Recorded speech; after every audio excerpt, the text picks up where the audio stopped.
Welcome back to the One Recap, the only show that does the one recap for Lord of the Rings, The Rings of Power. Actually, we're part of Comic Book Nation, the only show that does it all for geek culture. Sorry, I got thrown. My mic was muted. I am Kofi Outlaw, back with my co-host and Tolkien, expert, PhD level expert. We never know, Mr. Jamie Lovett.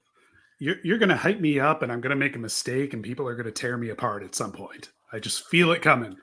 Hey, like trying to do a show in front of an orc tribe, that's what can happen out here, But we are back to continue our discussion about Rings of Power Season 2. And last week we did the first 3 episodes, which were part of the premiere event.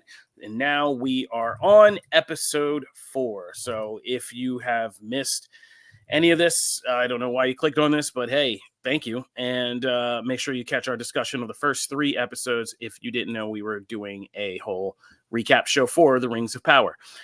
All right, so Jamie, we are on episode 4. This was titled Eldest. And it was, they don't list the director yet, but it was, I didn't write it down from the episode, but it was written by Glenise Mullins. And yeah, this was an interesting episode. We saw, a lot of movement, literally and figuratively, with the storyline with the Stranger and Nori and Poppy. They got to an interesting place. We got an interesting new character introduction. A dude named Tom, who doesn't seem to be just Tom. And I want to start there because that brings up what you and I were kind of going over with the first episode, or the first 3 episodes, and specifically the storyline with Nori and the Stranger and all of this. I was kind of criticizing this as, being a good snapshot of what Rings of Power does not so great sometimes with its pacing and its storytelling choices, which is, it always feels like, unless they can really pull some kind of rabbit out of a hat, and I don't think they can, and that's not a magic pun, it just seems like we are in this storyline that is so kind of pronounced and obvious to us, to people who are any kind of fan of this, that we're seeing, these familiar wizards we know from Lord of the Rings, unless I'm totally wrong about Tom and he's not, what is his name, Radagast? Is that No, this is Tom Bombadil, who is not a wizard as far as Tolkien ever decided. Older than wizards, apparently. Oh my goodness. So Tom Bombadil. All right. So here's why this is why I bring Jamie, because I would have stepped into it and gotten torn apart by Tolkien fans right there. So let's take a little sidestep into who is Tom Bombadil. Yeah, so just looking it up real quick. So yeah, he is a mysterious being. So another mysterious being of Middle Earth is Tom Bombadil. So this kind of switches my discussion point to what happens if you don't know all of this lore back and forth. Because he said his name is Tom, and I guess that was supposed to hit us like that. But for me, it was just like, I was just like, oh, isn't this the silly wizard from The Hobbit? And I was just like, nature wizard guy. And no, this was supposed to be more impactful than it was. But yeah, as a casual fan, I mean, I just think he was cool as a character. That's kind of pretty much what I got from that. And yeah, I think that's how you're supposed to take it. Like, he is a weird character in Lord of the Rings. Tolkien created Tom before Lord of the Rings. He was just a poem he wrote about this like merry nature person, and he put him in Lord of the Rings because I guess he thought, well, this fits here. And when asked about him directly, he was always like, no, he's just going to be a mystery. I know he doesn't seem like he fits, but that's, it's a big world, weird things, don't ask for things to be explained perfectly, because that's not going to happen. And so I think the ideal way to encounter Tom here is to not know who he is. See, this is kind of what the internet has done, where if you see something you don't know about from a show that's based on IP, your instinct is to just go Google it. But like, if you don't do that and you just take Tom as he is introduced, you get the closest thing to actually experiencing his introduction as you would have if you were reading Fellowship of the Ring, which is just, well, this guy's kind of weird and charming and weirdly powerful for some reason. That's interesting. And just move on from there instead of expecting like a retrospective lore dump to follow. Because yeah, Tolkien never explained what Tom Bombadil's deal is. The idea that he was some sort of wizard's mentor is entirely new. But yeah, it's an interesting thing to kind of use him as, because he clearly has an understanding of how Middle Earth works and how things are entwined and how to manipulate them and all that kind of stuff. So I think they did a pretty good job of inserting him here. As long as people don't get too hung up on his exact name, so to speak. So yeah, names, right? Let's talk about names real quick, because we also got, was it me or did we get a quick foreshadow teaser of a name that we've been waiting on when we met the Harfoot's cousins, whose names I'm also currently forgetting. The Stores. The Stores, yes. Didn't we? I think when the lead story was talking at one point, she asked if this stranger friend or this wizard friend was some kind of, and she used a word that's not quite Gandalf, but kind of like Gandalf. And I was wondering, oh boy, is this like a foreshadow of where we're going to go with this story and how we get to this name? Did you catch any of that? Or was I missed that, but it's entirely possible, because we know that Gandalf has multiple names in in Middle Earth. He's Mithrandir to the elves, and he has his own name as a Maiar, and then he's also Gandalf the Grey, which is a name that I can't remember if men or hobbits gave it to him, but if it wouldn't be too far out of field for these hobbits he's befriending to give him this name and then maybe acquire a few more along the way down the road. Yeah, I mean, it was like I was watching this at 2 or 3 in the morning, so it could be my mind playing tricks on me, but I was pretty sure I caught that little foreshadow there, and I was very proud of myself, so I'm going to stick with that. As we're seeing in the footage that's playing, we also had, our other storyline that was kind of actually nice to see. And an example of what the show can do, so right, is we got an appearance from the Ents, correct? Yep. And we got like a nice little aside with the Ents that I thought was, that was pretty good. And to kind of see them again and to kind of never be reminded of their power in this whole episode, kind of dealing with like some of the natural and unnatural forces of Middle Earth that are caught in the crosshairs of what's going on in this big fight. Oh, nailed my keyboard. But I thought that was really good and good use of this money that we're already always criticizing, this show about was pulled off pretty well, in my opinion. I kind of dug seeing, angry female Ent kind of like stomping out people was pretty good. And we even had like a little brutal. The show gets weirdly brutal in weird moments, like where we saw the leftovers of somebody who had run afoul of the Ents, and looked like he had ended up in a Sam Raimi film. So I thought that was pretty good. Yeah, I like that a lot. I think what this episode did really well was emphasize that Middle Earth can be a weird and wondrous place, right? We've got Ents and Entwives specifically. I think it was smart of them to use the Entwives here, since they weren't in any of the movies or anything like that. They were specifically missing at that time. And so we get a glimpse of them, between them and Tom Bombadil and what goes down at the Barrow Downs. We get a real sense that there's like things are dangerous and strange and some things are unexplained. And this is a great big fantasy world. And we've actually got the money to make it look that way, which is more than a lot of fantasy TV shows can say. So yeah, I think this episode felt like it had several flexes in that regard. look, we can make trees come to life, and look, we can do creepy wraith things, and look, we can do some phenomenal casting for Tom Bombadil with Rory Kinnear. Um, and yeah, it gave it a real sense of adventure too. That I know last week I was complaining that it felt a little not just slow, but like, inward looking, and it couldn't. There was no that sense of adventure that you get from like a fellowship going on a journey, and they gave us that here. We got like the elves going off in the woods and fighting undead creatures, and like you said, the Entwives and all that stuff. It made it feel a lot more charming, a lot more interesting, a lot more exciting.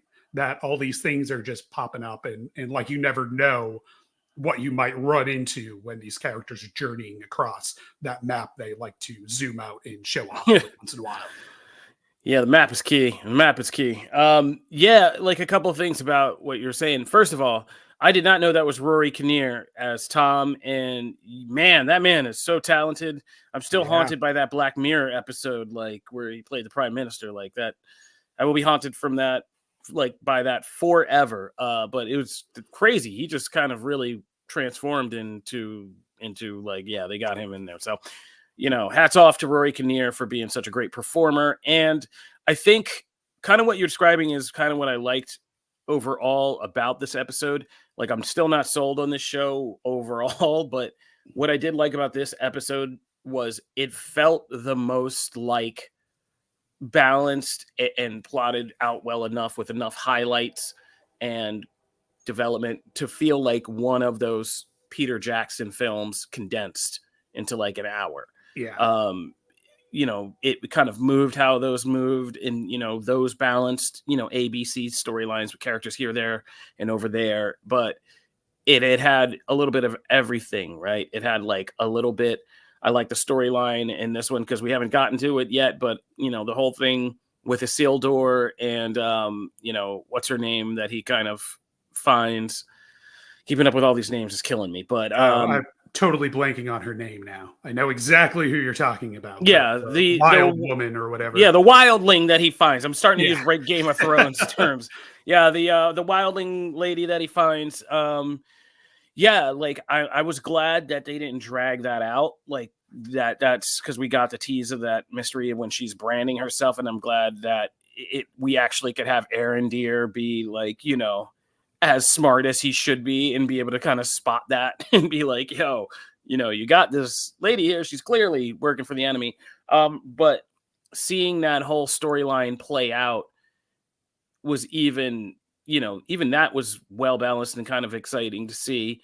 And you got to love it because you kind of got a love story in this. So you got a little bit of everything. And that's what Lord of the Rings in those films, Jackson was so good about identifying the parts that you needed to pull from those dense novels to give people like a cinematic experience. You need a little bit of love. You need a little bit of adventure. You need a little bit of scary. You need a little bit of fun, all of that. And so I think this episode very much so, more so than the first three, which were all clearly, weighted towards, oh, this one's mostly a dwarf story, this one, or an elf story, then a dwarf story. Then we're going to check in on the man, and in between, we're going to get little Harfoot stranger beats, here and there. Yeah. This felt like now we're cooking with everybody, and this is much more balanced. And I hope the rest of this season is like that, because like I said, as long as I'm coming here every week and I'm feeling like I'm getting like a whole your semi-whole Lord of the Rings movie experience out of this in a condensed thing, like I'll be somewhat satisfied with that. Yeah, I'm a little worried that so next week, I think there was a preview that showed like next week it's going to be all about the dwarfs and Numenor and all the stuff that wasn't in this episode. So I'm a little worried that while the pacing on this episode is excellent, it's perfect. Like you said, it's got a little bit of everything, a little adventure, a little of this, a little of that. I'm afraid that next episode we're going to be dealing entirely with the storylines that are all about the political infighting, and that we're going to end up back at, well, this is a lot of talking and not a lot of sense of adventure. Hopefully they manage to make the politics a little more compelling. I feel like so far all the political stuff has just been like them telling basically recounting a vague description of what happens in the appendices and all that stuff in the Silmarillion or whatever, and not really getting us invested. Hopefully they could change that. But if we get more episodes like this, then I'll be happy, because this I can get on board with as a fun fantasy watch and not get too bent about. It makes me worry less about, like, does this fit into any sort of canon or whatever like that? And like, who cares? We're having fun and fighting barrow wights and stuff. Yeah, I mean, clearly, just looking at our comments here, it is still the biggest hurdle this show has got to get over. I mean, words just in our comment thread, just here, we have words like cosplaying and fan fiction being kind of tossed around, which is exactly what you don't necessarily want for a show that costs this much. It's not a great look for that this series that's still happening. But yeah, I think whenever we slow down too much and we start to do the talky things, that's when you kind of fall into the trap of it being called Game of Thrones light and things like that. And we don't need to be there. We don't need to be kind of doing that. So, ooh, yeah, it's still gonna be interesting to see what the pacing is now. If you throw like a Balrog into these political negotiations, I'm there. Yeah, like We little did get Balrog hints of attack. that. Yeah, We did I'm get saying hints of like that down in Moria. We know that yeah, thing's sitting there. Whether or not we get a full on eruption, well, that's something to keep you invested, I guess.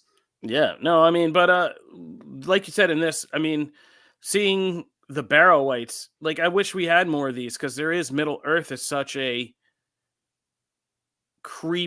thick lore with so many good little parts that we can jump into.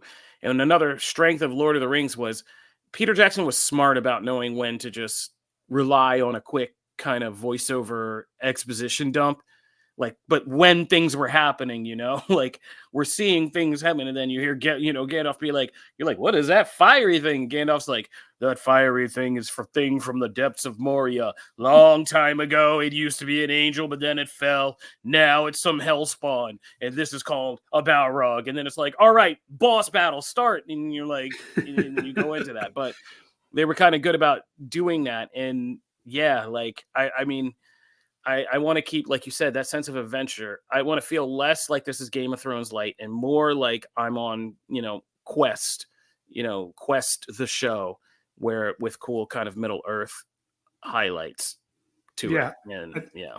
I think people sometimes forget that, like, because Lord of the Rings has become so revered, I think people sometimes forget that it's also a world that has like vampires and werewolves and stuff in it. Like it can be weird and a little bit on the campy side sometimes too. His vampires and werewolves are a little bit different than you see them in like Universal movies or whatever, but they're still there. There's still room for these kind of side adventures, D&D scenario type things that you can do. And as long as they keep throwing money at it, it's going to look good and be fun. So, why not? Let's do that. As long as you're not like rewriting the entire history, then sure. No, I mean, and that's the thing. It's just like I joke about this, and whenever we talk about this subject, because of the power of Tolkien lore and what it's become in society, where there are like legit PhDs in this stuff, in the the just deciphering and what this text means, what it's all about, what the lore actually is. Like you can do all of these things with Tolkien, but I worry that sometimes the people even making the show are too nervous about that, Yeah. that it's kind of strangling the show. And I think that's the biggest problem. Pam Petro, we put it up on the screen, says season 2 is way better than season 1. I mean, Pam, you're not wrong. I'm having more fun with this already. Season 1, I remember having like the last 3 episodes. I was like, okay, I'm locked into these. The rest, I was just like, woof. But this is already feels like a better step in the direction. And that's what we said. If you go back and watch or listen to our first 3 breakdown, both Jamie and I came away. I think it was more frustrating for us to say that at the end of all this, yeah, we're still in the same place as season 1, where we think there's enough promise here to keep, not to throw this away entirely, but we still need some tweaks to it to make it kind of more compelling than it currently is. But this episode was a step in the right direction and gave us good talking points and example of what those kinds of things are and how you kind of balance all these things. So yeah, we're not totally down on this, but yeah, we just think there need to be some tweaks. So just to be clear where we stand and kind of, where we got going on in our opinion. But I'm losing my place. What was I actually saying? Like we were talking about lore and being potentially too oh yeah, that's right. The whole Rosetta Stone I have written down of this whole discussion recap.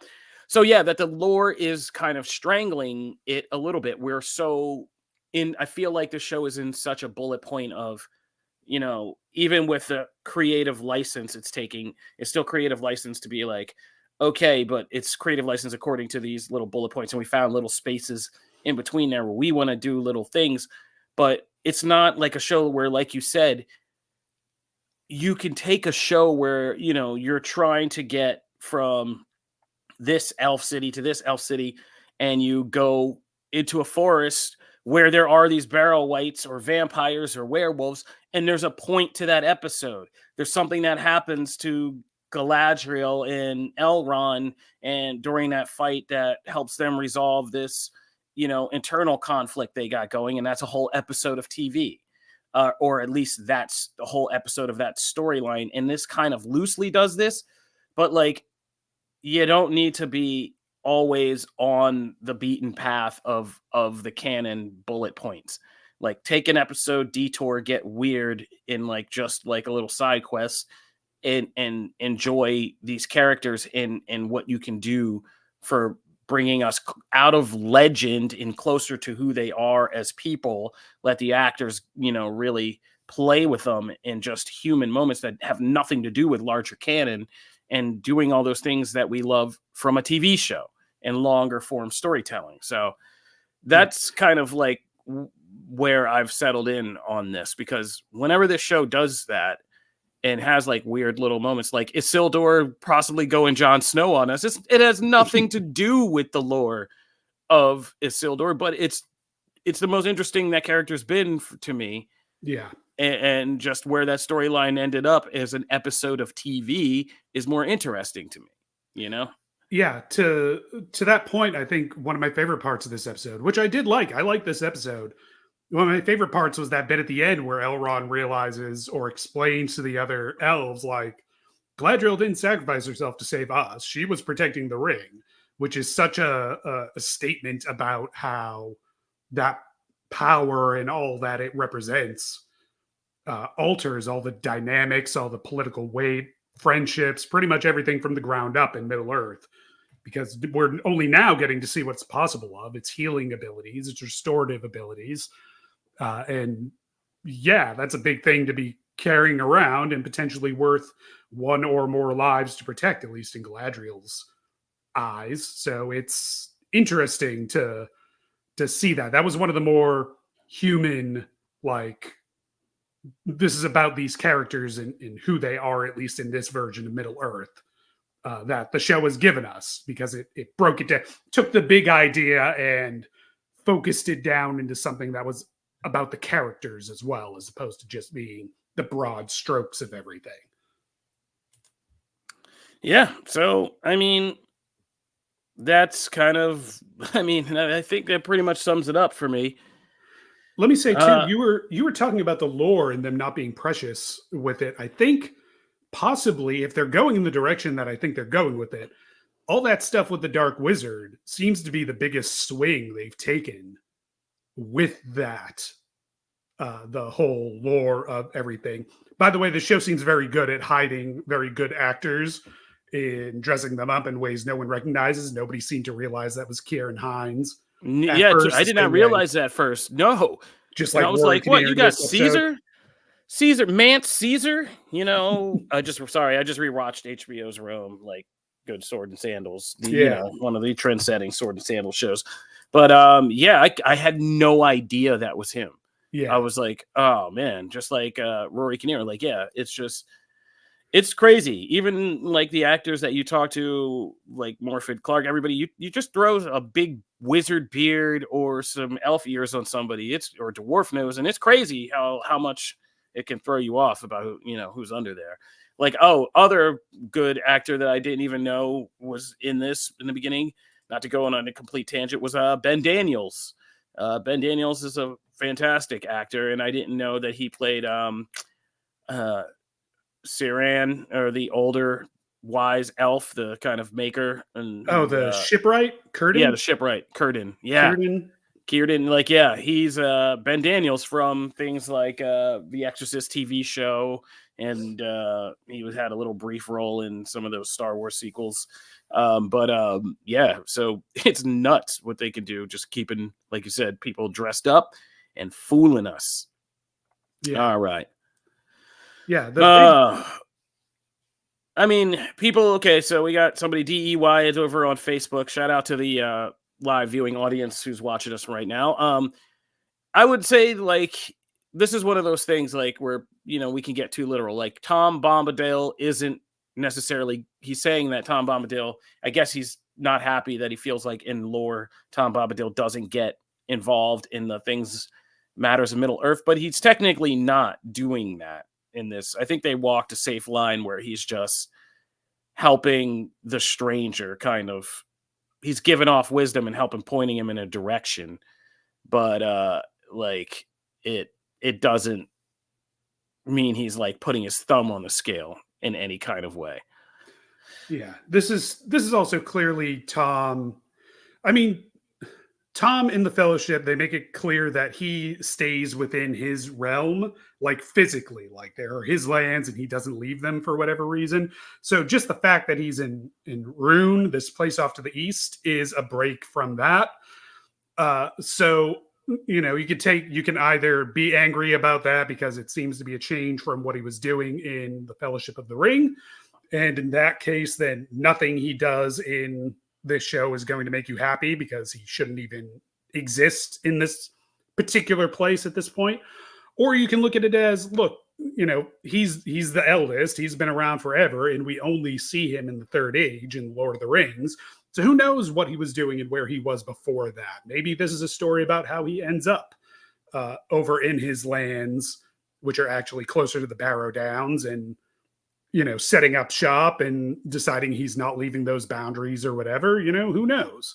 But yeah, it's not like he's going and fighting the Dark Wizard himself. He's got knowledge of how magic works, and he's passing that along. And I don't think that's necessarily hugely more different than the aid he gives to the hobbits in Fellowship of the Ring. So I don't know, that part didn't bug me very much. I get why some people might be a little annoyed by it, but it seemed pretty restrained in my opinion, I think. Yeah. I mean, there is room for this stuff to explain, like, why, like, like certain sayings, like Tom just stuck to his lands. It's like, okay, but did he ever consider more than he saw, like, some stuff happening, and he was like, yeah, I'm out, I'm just gonna be over here doing this. Well, you guys do that over there. Like, that would make sense. That's a way to kind of establish lore in a way of explaining this, and also setting the stage for why he sees hobbits and he's like, they're cool, I'll help them, and things like that. So yeah, I don't get too hung up about that, because clearly, I mean, I'm just a casual fan of all this. I didn't, I don't know my Toms. I didn't even remember. I have to go back and watch his part in Fellowship of the Ring at this point. Oh, he's Just to not in even, like, Fellowship. oh, That's why it was such a big deal. He's been cut out of like every live action adaptation because he is like the tone of him. So Rory Kinnear plays him very understated in this show. In the books and stuff, he is like a bouncing, jolly dude, and he feels like intentionally very almost out of place in what is going on. He is so like just pure joy and bounciness and all this stuff. So that's why he got left out. The closest thing you get in Lord of the movies is there's a deleted scene in, I think, Two Towers where Treebeard saves the hobbits from a tree that's eating them, which is exactly what happens to the stranger in this episode.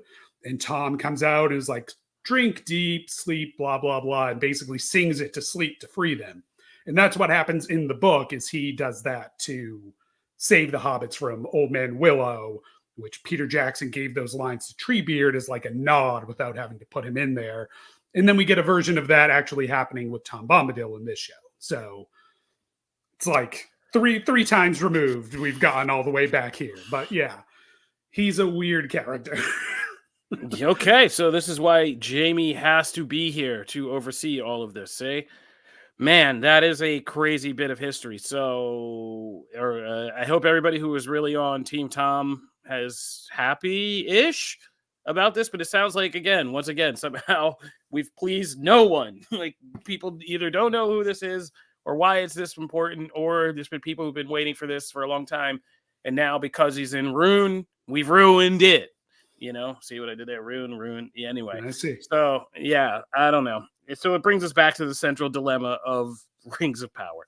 But overall, kind of, like I said, I like the pacing of this as a television episode. And I think if anything, it just gave me a better sight on where I would want this show to be, especially if we were planning to live in here for a while and be here for a while. It's okay to like take some more detours, take some more episodes, get some great TV writers, like, get a Brian Fuller in here and write an episode, you know what I mean? Like really do something different and within Middle Earth, but like tell a singular episodic story with these characters and themes and stuff. And just like you said, get weird with it. There's plenty of stuff to do. It's like a Star Trek episode. As long as they're just spouting out some words that sound slightly Elvish or some other language, we got to go to Cosmos and get the new Menara thing so we can open the mountain pass. It's like, okay, sure, whatever. Like, I don't need to Google all of that. Just, those are the characters are worth hanging out with. Yeah. Again, I feel like, this episode, just like last week when we were talking about the first three, we've somehow done this entire episode and barely touched on the Dark Wizard, which feels like the biggest deal in the whole thing. But so far he's just sitting on his throne. Like, yeah, I mean, I feel like he should have an orb to contemplate or something like that. Like, he's just chilling.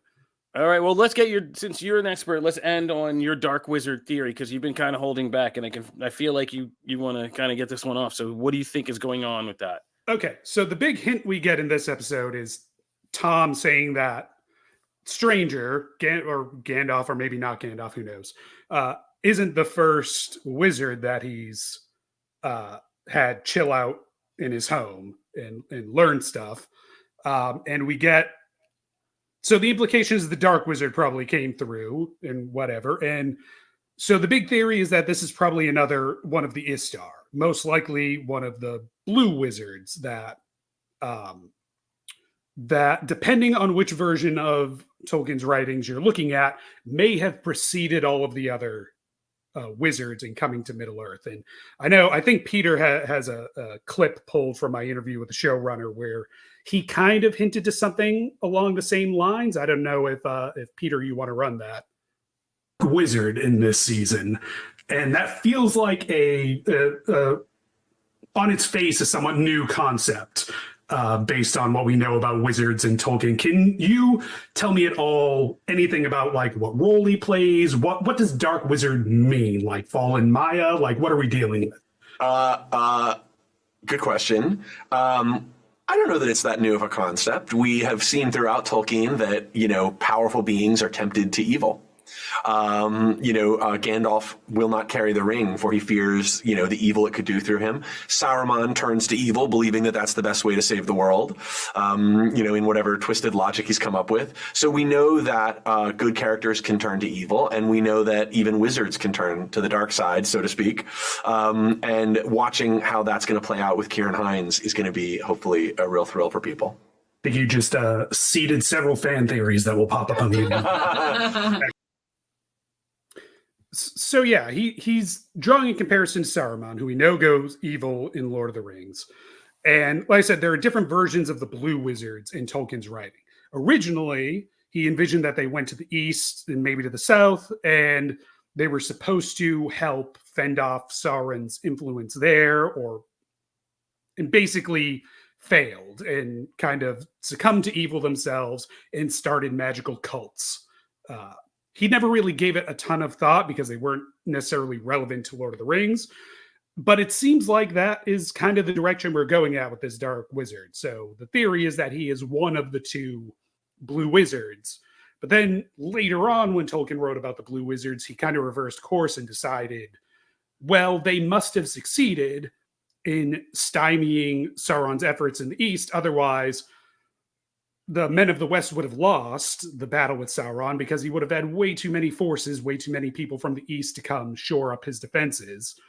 And so they must have been essentially like rebels in the East, keeping Sauron at bay. And so I think it'd be interesting if they, if they want to take a really big lore swing and try to connect all of Tolkien's thoughts on the Blue Wizard, and this does turn out to be a Blue Wizard. Be interesting if he starts off evil, and either we find out there's the second Blue Wizard that is still good and still doing his job, or maybe this one gets redeemed at some point or something like that.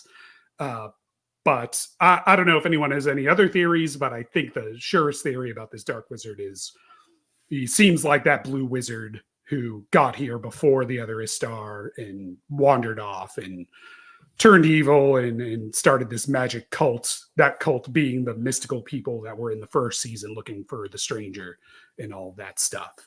But again, it's weird that we have this big bad in the East and like there's just not much, he's just not doing much yet.